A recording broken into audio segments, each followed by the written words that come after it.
వైజాగ్ లో జూలై 24న BNR golden diamonds opening సందర్భంగా మెగా ఆఫర్స్. ఎస్, ప్రస్తుతం ప్రముఖ సంగీత దర్శకులు కోటి గారు మనతో ఫోన్ ఇన్ లో మాట్లాడడానికి లైవ్ లో సిద్ధంగా ఉన్నారు. కోటి గారు నమస్తే అండి. జానకి గారితో మీకున్నటువంటి అనుబంధం ఎలాంటిది సార్? అది అసలు మర్చిపోలేనిది అనుబంధం, స్వరానుబంధం అంటారే అది అనమాట. ఆవిడతోటి రాజ్ కోటిగా 1984లో మా కెరీర్ స్టార్ట్ చేసాము. అప్పటి నుండి మాకు ఎన్నో పాటలు పాడి, ఒక గువ్వా గోరింక గాని, చివ్వుమని కొండగాలి, అటు అమలాపురం అనే ఫుల్ మాస్ సాంగ్, ఇది కాకుండా ఎన్నెన్నో అని ఒకటే మాదిరిని ఎక్కువ బీట్ ఓరియంటెడ్, చాలా హెవీ బీట్స్ తో ఉన్న సాంగ్స్, వాటిని అమ్మ పాడటం అయితే అసలు వచ్చి పాట నేర్చుకోవడం మటుకు ఎంతో చాలా సింపుల్ గా నేర్చుకుంటారు.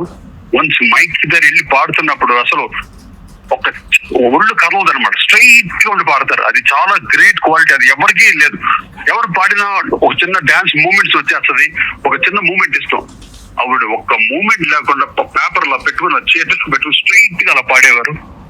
మా తల్లి ఎన్ని పాటలు మాకే కాదు ఎంతో మందికి, ఇళయరాజా గారికి, అటు మా కేవి మహాజన్ గారికి, నాన్నగారికి, సాలు రాజేశ్వర గారికి ఎన్ని పాటలు, ఘంటసాల గారితో కాంబినేషన్.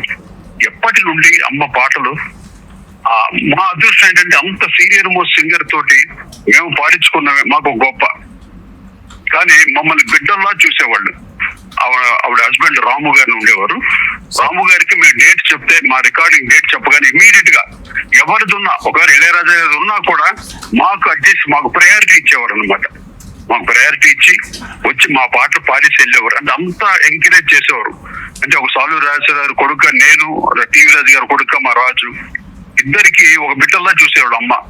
చాలా పాటల్ని చాలా బాగుందిరా, ఇది ఇలాగ ఈ స్టైల్ బాగుంది, ఈ కార్డ్స్ అంటే అంత ఇన్వాల్వ్మెంట్ ఉండేది పాటకి. వచ్చి నేర్చుకొని చిన్న పిల్లలా నేర్చుకుంటుంది ఆవిడ పాటని. శుభ్రంగా నేను చెప్పే స్టైల్ అంతా అర్థం చేసుకొని మైక్ దగ్గరికి వెళ్ళి పాడేది. ఇంకా బాలు గారికి చెప్పాలా, వాళ్ళిద్దరు కాంబినేషన్ చక్కగా వాళ్ళిద్దరు కూడబలుకుంటారు. ఈ పాటను ఎలా చేద్దాం, ఇప్పుడు గుబ్బా గోరింక ఉందనుకోండి, దాన్ని ఏ స్టైల్లో పాడదాం అంటే ఆల్రెడీ మేము కంపోజిషన్ స్టైల్ చెప్పేస్తాం.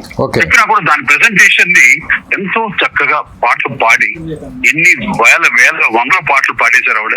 మహాతల్లి ఇప్పటికీ ప్రతి పాటలో జీవిస్తూ ఉంటారు జానకమ్మ గారు. కోటి గారు, చివరిగా మీ సంగీత దర్శకత్వంలో, రాజ్ కోటి గారి సంగీత దర్శకత్వంలో మీ కాంబినేషన్ లో జానకి గారు చివరిగా పాడిన పాట ఏమైనా గుర్తుందా?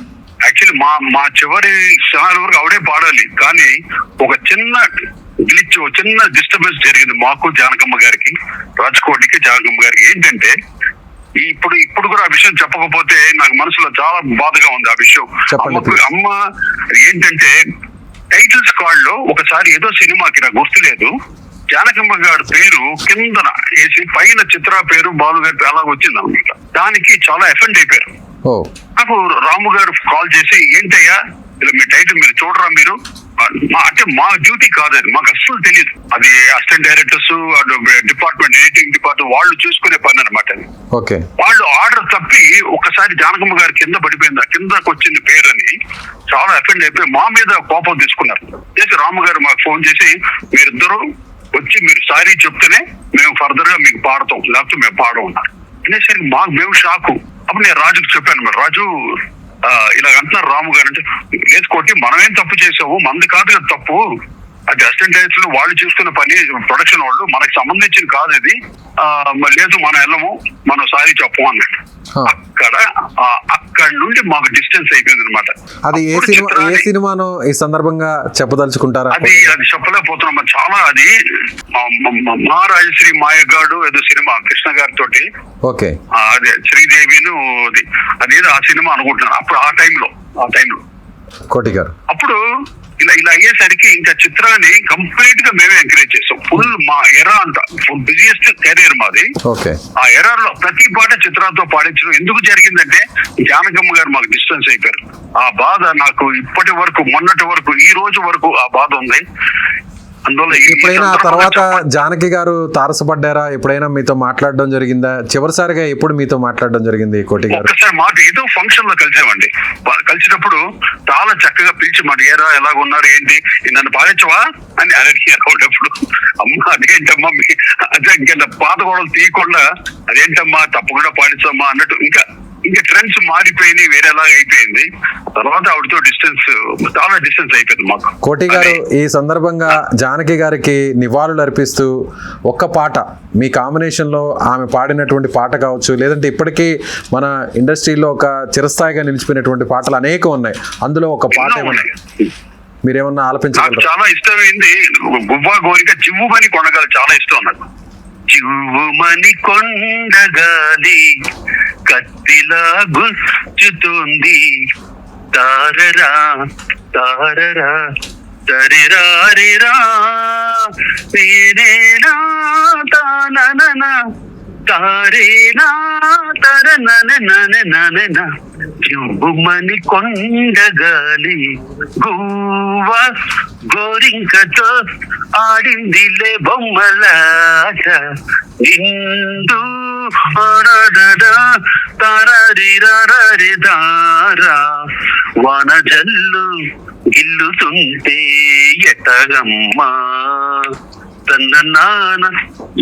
సూపర్ అండి. అసలు మీరు పాడుతుంటే మాకు మా కళ్ళ ముందు ఆ గీతాలన్నీ కూడా వినిపిస్తున్నాయి, ఆ పాటలు కనిపిస్తున్నాయి మాకు కదా. అలాగా పాడేసి ఒక ముద్ర వేసేసిందండి అప్పుడే జానకమ్మ గారు, బాలు గారు ఒక ముద్ర వేసేసారు పాటలకి. అంటే ఈ పాటలు మీరు పాడినటువంటి ఈ పాటలు ఇంకా మన తరాలు, మా తరాలు, తర్వాత మన పిల్లలు వాళ్ళందరూ కూడా ఎవర్ గ్రీన్ గా నిలిచిపోతాయి ఈ పాటలు. నిజంగా 100 ఏళ్ళు 200 ఏళ్ళు దాటినా కూడా ఆ పాటలు అలాగే ఉండిపోతాయి. భలే చెప్పారు. ఆ నమ్మకమే నాకు. ఎందుకంటే ఎక్కడ ప్రోగ్రామ్స్ చేస్తూ ఉంటే ఈ పాటలు పాడుతుంటే ఎంత యూత్ కూడా ఈ జనరేషన్ కూడా ఎంతగానో ఆ పాటల్ని, ఎందుకంటే వాళ్ళంత పాడి ఒక మార్క్ పెట్టేశారు జానకమ్మ గారు, బాలు గారు. ఇందులో పాటలు దిగిపోయినాయి, లోపలికి బ్లడ్ లో దిగిపోయినాయి. నిజంగా ఆ తరానికి జానకి గారికి నేటి తరం గాయకులకు ఉన్నటువంటి ఆ తేడా ఏదైనా చెప్పగలరా? అంటే వాళ్ళలో చూసినటువంటి ఆ డిసిప్లైన్ కానీ, ఆ కెరీర్ మీద వాళ్ళకు ఉన్నటువంటి ఆ గ్రిప్ కానీ, రెస్పెక్ట్ కానీ, అలాగే నేటి తరం గాయకులు ఆ విషయాన్ని చెప్తే అసలు ఫస్ట్ బాలు గారు, జానకమ్మ గారు, సుశీల గారు, వీళ్ళు ముగ్గురు దేవతలు. ఎలాగంటే ప్రతి ఒక్కరు ఇప్పుడు అందరికీ వాళ్లే కావాలి. ఇప్పుడు ఇళయరాజా గారికి కావాలి, కే మాధవ్ గారు కావాలి, చక్రవర్తి గారికి కావాలి, ఇంకా వి కుమార్ గారు, అంటే ఎంతో మంది మ్యూజిక్ డైరెక్టర్స్ ఉన్నారు. అందరికీ జానకుమార్ కావాలి, బాలు కావాలి, సుశీలమ్మ కావాలి. కానీ అందరికీ డేట్స్ అడ్జస్ట్ చేసేవాళ్ళు, అదే గొప్పతనం. ఓకే, అది చిన్నపిల్లలు అదేంటి రాజ్కోటి అలాగేంటే మేము పాడేది ఎవరితో పాడించుకోండి. నెవర్ మాకు ప్రయారిటీ ఇచ్చి చిన్న పిల్లలు వాళ్ళు ఎంకరేజ్ చేయాలి అన్న ప్రయారిటీ ఇచ్చి మమ్మల్ని ఎంతగానో ఎంకరేజ్ చేశారు బాలు గారు కానీ, జానకమ్మ గారు, సుశీలమ్మ గారు. మీరేమన్నా కరెక్షన్ చెప్పినప్పుడు తీసుకునే వాళ్ళ జానకి గారు ఇవేంటి వీళ్ళు చిన్న పిల్లలు చెప్తున్నారు మనం ఏంటి? అదే నో చిన్న పిల్లలా నేర్చుకునేది పాట. బాలు గారు కూడా ట్యూన్ ని అంత చక్కగా, అంటే మేము పాడి రాజు నేను గిటార్తో ఉంటాను, రాజు పాడుతుంటాడు, నేను ఇద్దరు కలిసి పాడేవాళ్ళం. ఈ ఎక్స్ప్రెషన్ ఇలా ఉండాలి, పాట ఈ స్టైల్, ఈ వాల్యూమ్ ఇలా ఉండాలి బాలు గారు అంటే దాన్ని వాళ్ళ ఎక్స్పీరియన్స్ కదా. అవును, వాళ్ళకి ఆటోమేటిక్ గా దాన్ని ఆ పాట యొక్క టింగ్ ని అర్థం చేసుకుంటారు. ఇలా ఈ స్టైల్లో కంపోజ్ చేశారు కంపోజర్స్, సరే ఓకే, దీన్ని సాహిత్య పరంగా ఎలాగ ఆ భావాన్ని ఇద్దాం. అలాగే ట్యూన్స్ చేసేస్తాం, లిరిక్స్ తర్వాత వచ్చేది మాకు. ఆ లిరిక్స్ తో చూసేటప్పుడు అప్పుడు భావాన్ని వాళ్ళిద్దరు, బాలు గారు, జానకి వాళ్ళిద్దరు పాడుతున్నారు అనుకోండి, సపోజ్ డూ ఇట్, వాళ్ళిద్దరు కూడబలుకుంటారు. ఇలా పాడదాం, దీంట్లో ఎఫెక్ట్ ఇక్కడ వేసుకుందాం, ఇలాగ వాళ్ళిద్దరూ కోఆర్డినేట్ చేసుకుంటారు. అలాగే సుశీలమ్మ గారు కూడా ఇలాగా ప్రతి పాట అండి. మా చక్రవర్తి గారి దగ్గర అయితే ఎన్ని పాటలు, జానకమ్మ మా గురువు గారి దగ్గర నేను గిటారిస్ట్ గా పనిచేసినప్పటి నుండి ఎన్ని పాటలు ఆవిడ చూసి ఎంత ఆకారం కూడా ఒక కళగా, ఎంతో మంచి దివ్యంగా ఉంటారు ఆవిడ. మా సుశీలమ్మ గారు కానీ, జానకమ్మ గారు కానీ. ఎవరైతే రాము గారు పోయిన తర్వాత విభూతి పెట్టుకున్నారు, అంత ముందు చుట్టూ పెద్ద బొట్టు ఉండేది, అమ్మవారిలా ఉండేది ఆవిడ జానకమ్మ. అమ్మవారే ఆవిడ వస్తున్నారు, స్టూడియోకి వస్తున్నారంటే ఎంత ఆనందం వేసేదో. అందరినీ చక్కగా నవ్వుతూ పలకరించి వాయిస్ రూమ్ కి వెళ్ళేవారు ఆవిడ. కోటి గారు ఇప్పుడు ఈ జనరేషన్ లో అయితే వందల మంది సింగర్స్ ఉన్నారు, ప్లేబ్యాక్ సింగర్స్ ఉన్నారు. కానీ ఆనాడు కేవలం ఒక 10 మంది మహా అంటే మొత్తం అన్ని భాషల్లో కూడా దేశవ్యాప్తంగా కూడా 10 మందే ఉండేవాళ్ళు. ఆ 10 మందిలో మలయాళం, కన్నడం, తమిళ్, తెలుగు అన్ని జానకమ్మ గారు కదా. అవును. అంటే ఒక సాంగ్ ని ఎంత టైంలో వెంటనే నేర్చుకుని దాన్ని లిరిక్స్ తగ్గట్టు ఆ మ్యూజిక్ తగ్గట్టు పాడేవాళ్ళు, ఆ ట్యూన్ కి తగ్గట్టు అంటే ఎంత టైంలో? మాక్సిమం హాఫ్ అన్ అవర్ అండి, హాఫ్ అన్ అవర్, అరగంటలోనే, అర్ధ గంటలోనే అంతే. Half an hour 40 minutes max. ఓ సూపర్. కొంచెం కాంప్లికేటెడ్ గా ఉందనుకోండి, ఆ సాంగ్ బట్టి కొంచెం ఒక 10 నిమిషాలు ఎక్కువ అయ్యేది అంతే. అదే నేటి జనరేషన్ లో అయితే అండి ఒక సాంగ్ ఇస్తే ఎంత టైం పడుతుంది వాళ్ళు పాడడానికి? అంటే అది కంపారిజన్ వద్దండి, ఎందుకంటే వాళ్ళు ఎక్స్పీరియన్స్డ్. ఇప్పుడు పాటను ఎలా పాడాలి పుట్టికే దానికోసం పుట్టారు వాళ్ళు.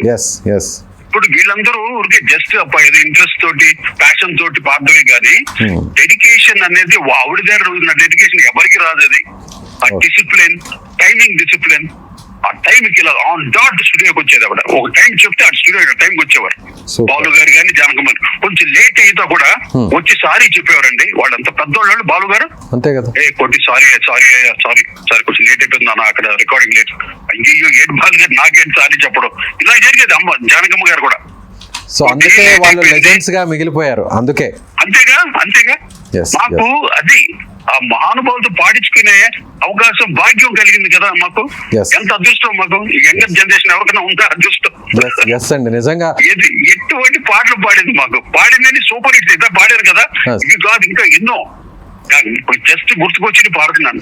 అలాగే కోటి గారు అందరికంటే కూడా ఒక ప్రత్యేకమైనటువంటి వైవిధ్యమైన లక్షణం ఒక్క జానకి గారికే ఉండేది. అంటే ఆమె చిన్న పిల్లల గాత్రాన్ని కూడా ఆలపించగలరు, అలాగే పెద్ద వయసు ఉన్నటువంటి వృద్ధుల గాత్రాన్ని ఆలపించగలరు, అలాగే ఒకే పాటలో కూడా వివిధ రకాల గొంతుల్ని మిక్స్ చేసి ఆ సాంగ్ లోనే పాడగలరు. అలా లైవ్ లో పాడుతున్నప్పుడు ఎలా అనిపించేదండి మీకు as a music director? Talented అండి. అది బాలు గారికి ఉంది, జానకమ్మ గారికి ఉంది. ఆ టాలెంట్ సింగర్స్ లో రావటం అది భారతదేశంలో ఎవరికి లేదు. అది మరి నేను చెప్తున్నాను, నార్త్ సైడ్ కూడా ఎవరికి లేదు. వాళ్ళ పాటని వాళ్ళ స్టైల్లో పాడతారు. ఆశా బసు ఏమైనా లతా మంగేష్కర్ కానీ వాళ్ళ స్టైల్లో ఆ పాటని ఎంత మాక్సిమం ఇచ్చేలా వాళ్ళ త్రో అది చేయడం అది వేరు. కానీ ఇక్కడ సౌత్ లో ఏంటంటే రకరకాల ఎక్స్ప్రెషన్స్, డిఫరెంట్ స్టైల్స్ పాడే అవకాశాలు సౌత్ లోనే ఉండేది. బాంబేలో ఎక్స్ప్రెషన్స్ ఉండదండి, ఓన్లీ పాటలే. పాటనే దాన్ని అంత దివ్యంగా వాళ్ళంత బ్రహ్మాండంగా పాడతారు. కానీ ఇక్కడ ఎఫెక్ట్స్ మెయిన్. అక్కడ బాలు గారు ఒక ఫ్రెండ్ తెచ్చాడు ఆయన. ఈ జానకమ్మ గారు అయితే ఓయమ్మ, నాకు మీరు ఇప్పటికి విన్న అటు అమలాపురం పాట వింటే ఆ బిగినింగ్ అంతా ఎంత ఎఫెక్ట్లు. ఒక ఐడియా చెప్తే చాలు దేవుళ్ళు దానికి వచ్చేస్తారు, దీనికి ఆ సిచ్యువేషన్ కి ఇన్వాల్వ్ అయిపోతారు అనమాట. అలాగా మాకు ఎంతో హెల్ప్. మేము కంపోజింగ్ చేసేస్తాం, కానీ అల్టిమేట్ గా వాళ్ళు పాడాలి కదా.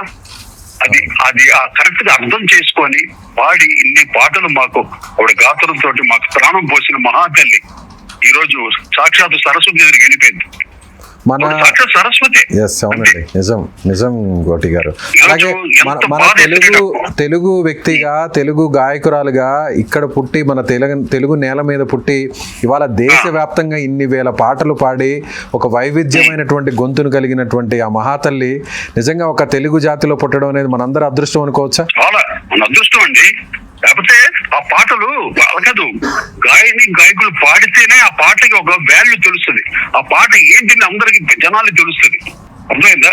ఇప్పుడు మేము కంపోజర్స్ స్వరపరచగలం, చేయగలం, కానీ పాటని పాడి జనాలు రీచ్ అవ్వాలంటే మంచి వాయిస్ ఉండాలి. ఆ వాయిస్ ఎవరికి ఉంది?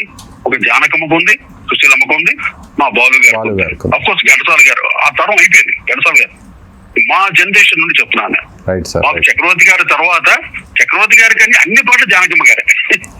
మా గురువు గారికి అయితే జానకమ్మ, బాలు గారి అంటే వాళ్ళ కాంబినేషన్ అది సూపర్ డూపర్ హిట్స్ అన్ని. అఫ్ కోర్స్ సుశీలమ్మ గారు. సార్ చివరిగా సుమన్ టీవీ తరపున ఈ వీడియో చూస్తున్న ప్రతి ఒక్కరికి కూడా చివరిగా ఏం చెప్పదలుచుకున్నారు? ఒక్క మాటలో జానకమ్మ గారి గురించి ఒక్క వాక్యంలో ఏం చెప్పదలుచుకున్నారు? జానకమ్మ గారు శాశ్వతం, ఆవిడ గాత్రం శాశ్వతం. ప్రతి ఒక్కల హృదయాల్లో, ప్రతి ఒక్కల ఆత్మల్లో చిరస్థాయిగా ఉండిపోయే గాత్రం ఎస్ జానకమ్మ గారు. దీనికన్నా మించిన వార్త నేనేం చెప్పలేను అసలు. రైట్ అండి. థ్యాంక్ యూ మాతో పాటు లైవ్ కాల్లో జాయిన్ అయినందుకు కోటి గారు. నమస్తే అండి. నమస్తే, థ్యాంక్ యూ. సో ఇది ప్రముఖ సంగీత దర్శకులు కోటి గారు తన నిజంగా జానకమ్మ గారితో ఉన్నటువంటి అనుబంధం గురించి ఆయన మాట్లాడుతుంటే ఆ ప్రతి ఒక్క క్షణాలు, ఆ ప్రతి ఒక్క సన్నివేశం మనకు కళ్ళ ముందు మెదులుతుంది. ఆయన పాడుతున్నటువంటి పాటలు, ఆయన స్వరపరిచినటువంటి ఆ పాటల్ని సంగీత దర్శకుడిలో ఒకరిగా ఉన్నటువంటి రాజ్ కోటి కాంబినేషన్లో ఒకరైనటువంటి కోటి గారు ఆలపిస్తుంటేనే నిజంగా అదే గొంతుతో జానకమ్మ గారు పాడుతుంటే మన కళ్ళ ముందు ఆ గాత్రం, మన కళ్ళ ముందు ఆ పాటలు ఇప్పటికీ కూడా ప్రత్యక్షంగా మనకి కనిపిస్తున్నటువంటి పరిస్థితి. సో ఈ వీడియో చూస్తున్న వారు కోటి గారు చెప్తున్నటువంటి ప్రతి విషయాన్ని కూడా నిజంగా జానకమ్మ గారి ఔన్నత్యాన్ని, జానకమ్మ గారి గొప్పతనాన్ని, జానకమ్మ గారి వ్యక్తిత్వాన్ని, జానకమ్మ గారి నిజమైనటువంటి ఒక చిన్న పిల్లల మనస్తత్వాన్ని, ప్రతి విషయాన్ని కూడా మన కళ్ళ ముందు తీసుకొస్తుంది. మీరేమనుకుంటున్నారు? కోటి గారి అభిప్రాయంపై మీ కామెంట్ని, ఆమెకు పాడినటువంటి పాటలు, ఆమె ఆలపించినటువంటి పాటల్లో మీకు ఇష్టమైనటువంటి పాట ఏంటో